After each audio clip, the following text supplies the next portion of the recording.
Donc, pour cette capsule-ci, Olivier va nous expliquer c'est quoi le rôle d'un notaire.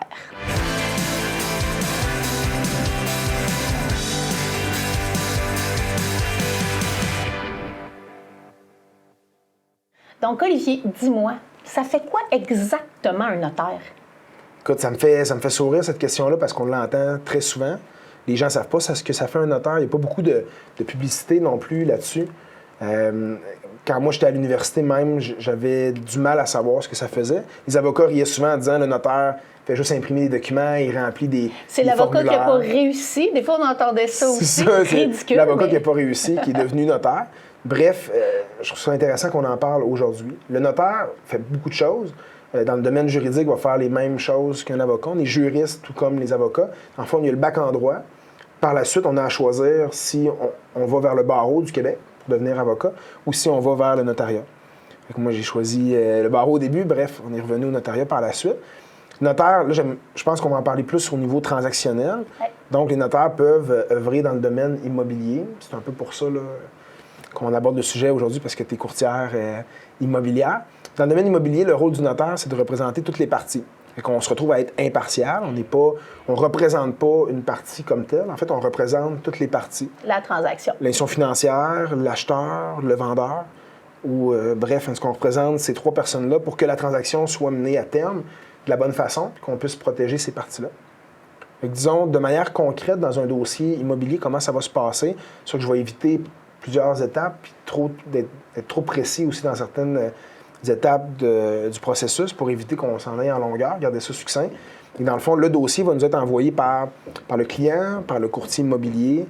On va avoir des gens qui vont nous appeler pour des informations. Bref, on réussit à avoir certains documents, comme une promesse d'achat, par exemple. On commence souvent le dossier avec ça. Promesse d'achat, certificat de localisation, on reçoit différents documents, disons, du courtier. On prend l'exemple du courtier, je pense que ça va être plus facile. Oui, c'est beaucoup plus simple. C'est beaucoup plus simple.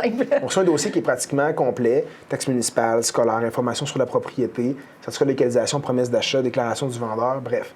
Nous, on va ouvrir le dossier avec ça. On va faire la première chose qu'on fait dans tous les dossiers, on va faire une recherche des titres de propriété. Oui, on va en parler dans une autre capsule. On va en parler dans une autre capsule. Bref, on fait une recherche au niveau des titres de la propriété. Puis par la suite, on va contacter les clients, fixer les rendez-vous. Puis entre-temps, on reçoit les instructions de l'institution financière de l'acheteur. Quand on achète, puis qu'on met une hypothèque en place, l'institution financière nous mandate, nous, pour la représenter, pour la protéger. Fait que dans le fond, là, si je résume ce que tu viens de dire, le notaire va s'assurer que les titres sont clairs, donc que la propriété qui est vendue, il n'y a rien de croche dessus. C'est ça, on légalement, une autre fois, mais exactement. légalement.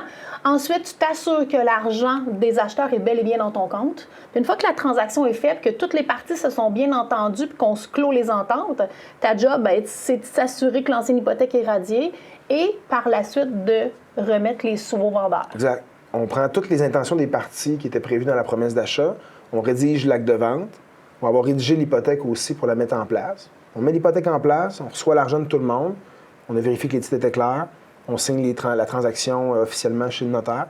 Puis après ça, nous, on s'occupe de payer les différents intervenants avec l'argent. Dans le fond, l'argent ne transige pas par les mains du vendeur, transige par notre compte and trust. Ouais. C'est là qu'on est capable de protéger l'acheteur en payant toutes les dettes sur la propriété pour que lui continue avec simplement sa dette à lui, sans avoir les retards des paiements de taxes ou les arrérages ou les anciennes hypothèques du vendeur.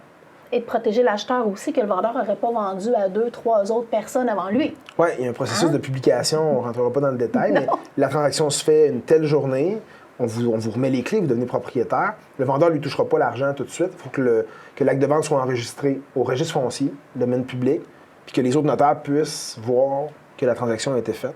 Pour garantir les titres de propriété. Garantir que vous avez acheté et que ça n'a pas été revendu à quelqu'un d'autre avant. Effectivement. Donc, j'espère que ça a un petit peu éclairé certaines interrogations par rapport au rôle du notaire. Puis on se reparle dans une prochaine capsule.